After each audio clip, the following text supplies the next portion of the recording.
ओम शांति। 25 दिसंबर 2023। बाबा के आज के महावाक्य हैं। बाबा समझाते मीठे बच्चे, बाप हर बात में कल्याणकारी है, इसलिए जो डायरेक्शन मिलते हैं उसमें आनाकानी ना कर श्रीमत पर सदा चलते रहो। प्रश्न है, नौदा भक्ति और नौदा पढ़ाई दोनों से जो प्राप्तियां होती हैं उसमें क्या अंतर है? बाबा समझाते, नौदा भक्ति से सिर्फ साक्षात्कार होता है। जैसे श्री कृष्ण के भगत होंगे तो उन्हें श्री कृष्ण का साक्षात्कार होगा, रास आदि करेंगे, लेकिन वे कोई वैकुंठपुरी व श्री कृष्णपुरी में नहीं जाते। तुम बच्चे नौदा पढ़ाई पढ़ते हो, जिससे तुम्हारी सब मनोकामनाएं पूरी हो जाती हैं। इस पढ़ाई से तुम वैकुंठपुरी में चले जाते हो। गीत है, आज नहीं तो कल। ओम शांति। ये किसने कहा कि घर चल? किसका बच्चा रूठकर चला जाता है तो मित्र संबंधी आदि उनके पीछे जाते हैं, कहते हैं रूठे क्यों हो, अब चलो घर। ये भी बेहद का बाप आकर सब बच्चों को कहते हैं, बाप भी है दादा भी है, जिस्मानी भी है तो रूहानी भी है। कहते हैं, हे बच्चे अब घर चलो, रात पूरी हुई है, अब दिन होता है। ये हो गई ज्ञान की बातें। ब्रह्मा की रात ब्रह्मा का दिन, ये किसने समझाया? बाप बैठ ब्रह्मा और ब्रह्मा कुमार कुमारियों को समझाते हैं। आधा कल्प है रात, अर्थात पतित रावण राज्य अथवा भ्रष्टाचारी राज्य, क्योंकि आसुरी मत पर चलते हैं। अब तुम श्रीमत पर हो।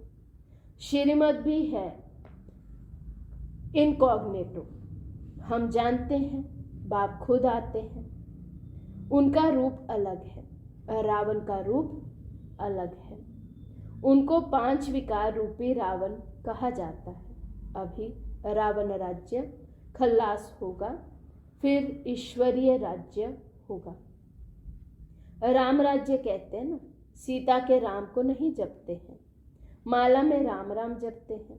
वे परमात्मा को याद करते हैं, जो सर्व का सद्गति दाता है, उनको ही जपते रहते हैं। राम माना गॉड।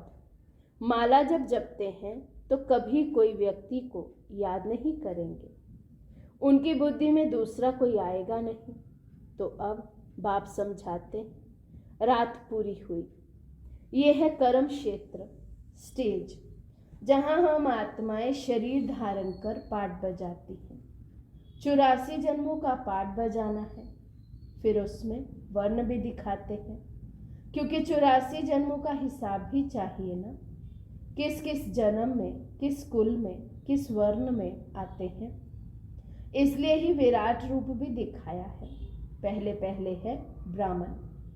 सिर्फ सतयुगी सूर्यवंशी में 84 जन्म हो ना सके। ब्राह्मण कुल में भी 84 जन्म नहीं होते। 84 जन्म तो भिन्न भिन्न नाम, रूप, देश, काल में होते हैं। सतयुग सतो प्रधान से फिर कलयुग तमो प्रधान में जरूर आना है, उनको भी टाइम दिया जाता है। मनुष्य 84 जन्म कैसे लेते हैं, ये भी समझने की बात है। मनुष्य तो समझ नहीं सकते, तब तो बाप कहते हैं, तुम अपने जन्मों को नहीं जानते, मैं बतलाता हूँ। बाप समझते हैं, ड्रामा अनुसार सब भूलना जरूर है। अभी ये संगम युग है। दुनिया तो कहती है कलयुग अभी छोटा बच्चा है। इसको कहा जाता है अज्ञान, घोर अंधियारा। जैसे ड्रामा के एक्टर्स को मालूम होता है कि अभी नाटक पूरा होने में 10 मिनट है। ये भी चैतन्य ड्रामा है। ये कब पूरा होता है मनुष्य नहीं जानते। मनुष्य तो घोर अंधियारे में है। बाप कहते हैं, गुरु गोसाई वेद शास्त्र जप तप आदि से मैं नहीं मिलता हूँ। ये है भक्ति मार्ग की सामग्री। मैं तो अपने समय पर आता हूँ। जब रात से दिन बनाना है अथवा अनेक धर्मों का विनाश कर एक धर्म की स्थापना करनी है, जब सृष्टि चक्र पूरा हो तब तो मैं स्वर्ग की स्थापना करूं। झट बादशाही शुरू होती है। तुम जानते हो, हम फिर कोई राजाओं के पास जन्म लेते हैं, फिर आहिस्ते आहिस्ते नई दुनिया बन जाती है। सब कुछ नया बनाना पड़ता है। बाबा ने समझाया है, आत्मा में पढ़ाई के संस्कार व कर्म करने के संस्कार रहते हैं। अब तुम बच्चों को आत्म अभिमानी बनना चाहिए। मनुष्य है सब देह अभिमानी। जब आत्म अभिमानी बने तब परमात्मा को याद कर सके। पहले पहले है आत्म अभिमानी बनने की बात। कहते भी हैं सब कि हम जीवात्मा हैं। ये भी कहते हैं आत्मा अविनाशी है, ये शरीर विनाशी है। आत्मा एक शरीर छोड़ दूसरा लेती है, इतना भी कहते हैं, परंतु इस पर चलते नहीं। अभी तुम जानते हो, आत्मा निराकारी दुनिया से आती है, बस में अविनाशी पाठ है। ये बाप बैठ समझाते हैं। पुनर्जन्म लेते हैं। ड्रामा तो हूबहू रिपीट होता है। फिर क्राइस्ट आदि सबको आना पड़ेगा। अपने अपने समय पर आकर धर्म स्थापन करते हैं। तुम्हारा अभी ये है संगम युगी ब्राह्मणों का धर्म। वे है पुजारी ब्राह्मण। तुम हो पूज्य। तुम कभी पूजा नहीं करेंगे, मनुष्य तो पूजा करेंगे। तो बाप समझाते हैं, ये कितनी बड़ी पढ़ाई है, कितनी धारणा करनी पड़ती है। विस्तार से धारणा करने में नंबरवार है। नर्शेल में तो समझते हैं बाबा रचता और ये उनकी रचना है। अच्छा, ये तो समझते हो ना, बाप है। बाप को सब भगत याद करते हैं। भगत भी है, बच्चे भी हैं। भगत बाबा कह पुकारते हैं। अगर भगत भगवान है तो फिर बाबा कह किसको पुकारते हैं, ये भी समझते नहीं। अपने को भगवान समझ बैठ जाते हैं।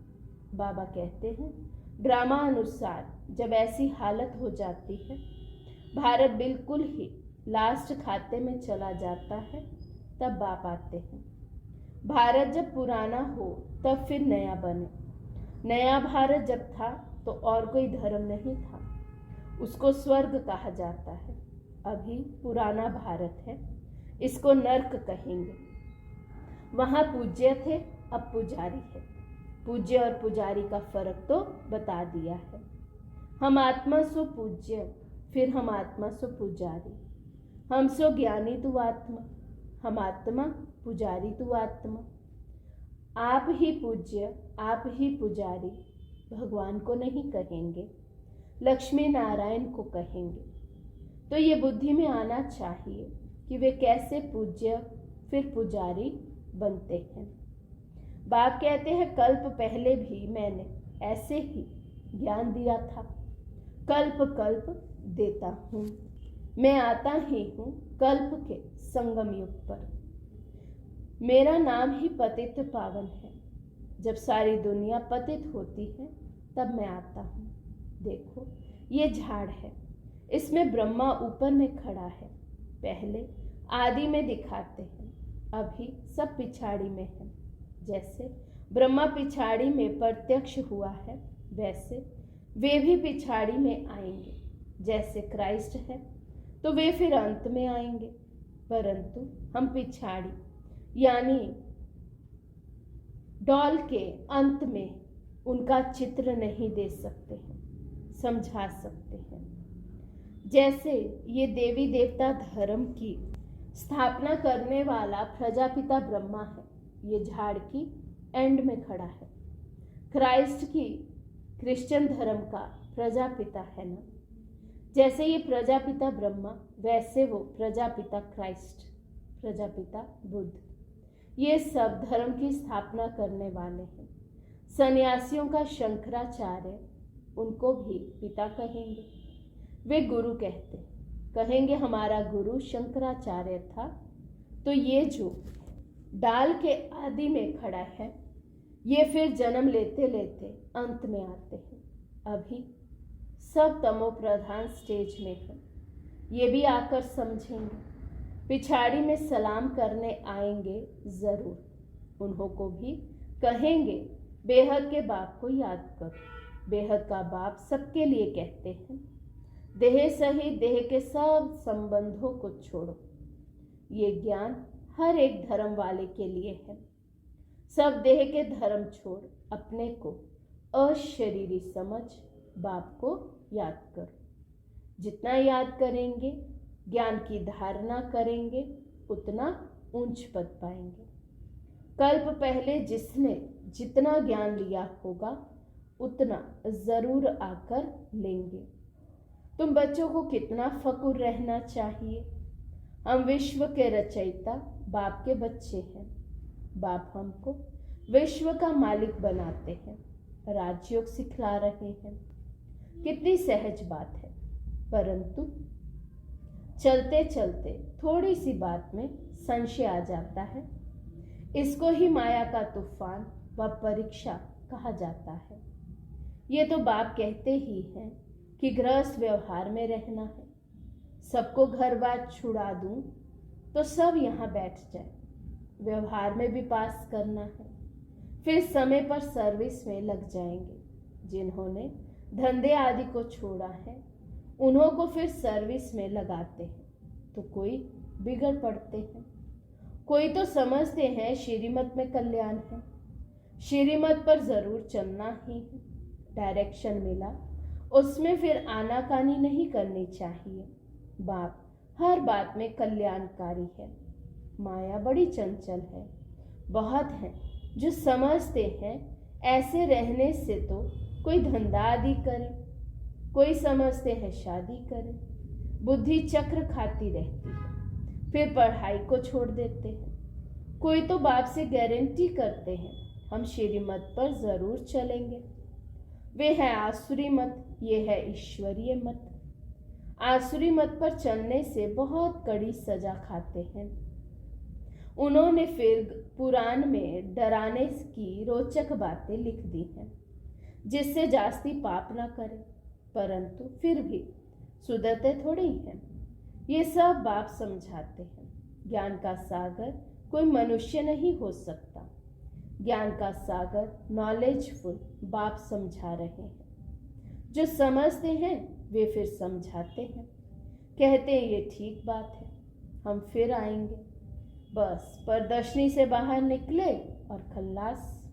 हाँ, कोई 2-3 भी निकले तो भी अच्छा है। प्रजा तो बहुत बनती रहती है। वर्षा पाने लायक कोई मुश्किल निकलते हैं। राजा रानी के 1-2 बच्चे होंगे, उनको राजकुल का कहेंगे। प्रजा तो कितनी ढेर होती है। प्रजा तो झट बनती है, राजाएं थोड़ी बनते हैं। 16,108 त्रेता के अंत में जाकर बनते हैं। प्रजा तो करोड़ों की अंदाज में होगी। ये समझने की बड़ी विशाल बुद्धि चाहिए। हम पारलौकिक बाप से वर्षा ले रहे हैं। बाप का फरमान है मुझे याद करो और वर्षे को याद करो। मन मना भव और मध्याजी भव। स्वर्ग है विष्णुपुरी और ये रावणपुरी। शांति धाम, सुख धाम और दुख धाम, ये बाप समझाते हैं। बाप को याद करने से अंतमति सो गति हो जाएगी। भक्ति मार्ग में समझो श्री कृष्ण को याद करते हैं, परंतु ऐसे नहीं कि श्री कृष्णपुरी में पहुंच जाएंगे। नहीं, करके श्री कृष्णपुरी में जाकर ध्यान में रास आदि करेंगे, लौटेंगे। वे है नौदा भक्ति का प्रभाव जिससे उनको साक्षात्कार हो जाता है, मनोकामना पूरी होती है। बाकी सत्युग तो सत्युग है। वहां जाने लिए फिर नौदा पढ़ाई चाहिए, नौदा भक्ति नहीं। पढ़ते रहो, मुरली जरूर पढ़नी चाहिए। सेंटर में जरूर जाना है, नहीं तो मुरली लेकर घर में जरूर पढ़ो। कोई को कहा जाता है सेंटर जाओ, हर एक के लिए अलग अलग है।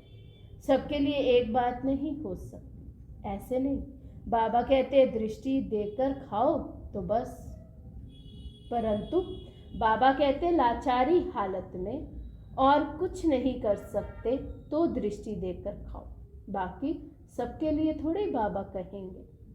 जैसे बाबा कोई को कहते हैं बाइस्कोप में भले जाओ, परंतु ये सबके लिए नहीं है। कोई के साथ जाना पड़ता है तो उन्हें भी नॉलेज देनी है। ये हद का नाटक है, ये बेहद का नाटक है, तो सर्विस करनी पड़े। ऐसे नहीं सिर्फ देखने के लिए जाना है, शमशान में भी जाकर सर्विस करना है। अच्छा, मीठे मीठे सिके लदे बच्चों प्रति माता पिता बाप दादा का याद प्यार और गुड मॉर्निंग, और रूहानी बाप की रूहानी बच्चों को नमस्ते। हम रूहानी बच्चों की और रूहानी बाप दादा को दिल व जान सिक व प्रेम से नमस्ते नमस्ते नमस्ते जी। धारणा के लिए मुख्य सार। फर्स्ट पॉइंट, बात की हर बात में कल्याण है, ये समझ निश्चय बुद्धि होकर चलना है, कभी भी संशय में नहीं आना है, श्रीमत को यथार्थ रीति समझना है। सेकंड पॉइंट, आत्म अभिमानी रहने का अभ्यास करना है। ड्रामा में हर एक्टर का अनादि पाठ है, इसलिए साक्षी हो देखने का अभ्यास करना है। आज का वरदान है, सदा सेफ्टी की लकीर के अंदर परमात्म छत्र छाया का अनुभव करने वाले माया जीत भव। सदा सेफ्टी की लकीर के अंदर परमात्म छत्र छाया का अनुभव करने वाले माया जीत भव। बाप और आप, यही सेफ्टी की लकीर है। ये लकीर ही परमात्म छत्र छाया है। जो इस छत्र छाया की लकीर के अंदर है, उसके पास माया आने की हिम्मत भी नहीं रख सकती। फिर मेहनत क्या होती, रुकावट क्या होती, विघ्न क्या होता, इन शब्दों से अविद्या हो जाएगी। सदा सेफ रहेंगे, बाप की दिल में समाये रहेंगे। यही सबसे सहज और तीव्र गति में जाने का व माया जीत बनने का पुरुषार्थ है। स्लोगन है, दिव्य गुणों के सर्व अलंकारों से सजे सजाए रहो तो अहंकार आ नहीं सकता। दिव्य गुणों के सर्व अलंकारों से सजे सजाए रहो तो अहंकार आ नहीं सकता। अच्छा, ओम शांति।